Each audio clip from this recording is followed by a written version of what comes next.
Hello everyone, welcome back. Today I'm going to show you how to make this cool transition that you see on the screen right now.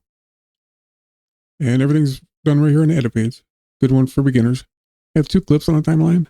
I have to use this on-screen keyboard because I'm paralyzed. I can't use my hands and arms. That's why it's up on the screen. Put your playhead right between the two clips.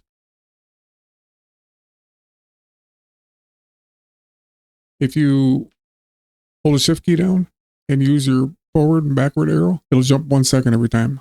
We're going to go 2 seconds. And then right click on the clip. Time controls.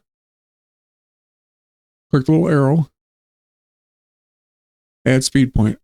And click it again on the right side of the playhead and change speed to 400. Now bring the playhead to the second clip. Advance 2 seconds. And then right click on it. Time controls. And then click the little arrow. Add speed point. Now click on it again on the left side of the playhead. Change speed to 400 again. And we'll select that one. Then go up here to the keyframes. Pop out the window. Highlight it. Select ease in, ease out. Highlight it again and pull the handle all the way out. Now select the first clip. And do the same.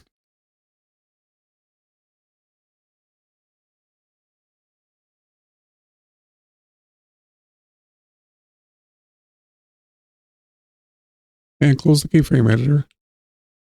Go to Effects. Get an adjustment clip. Make it the same length as the gap between the two speed points.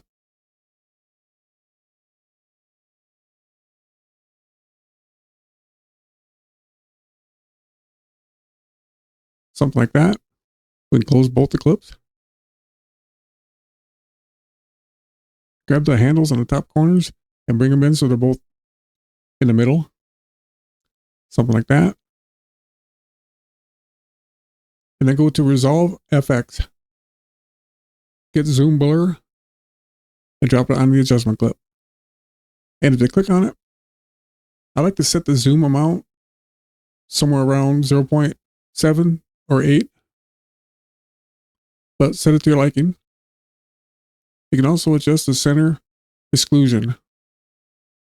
I like it on the default setting. Well, there you go. Thanks for watching. See you on the next one.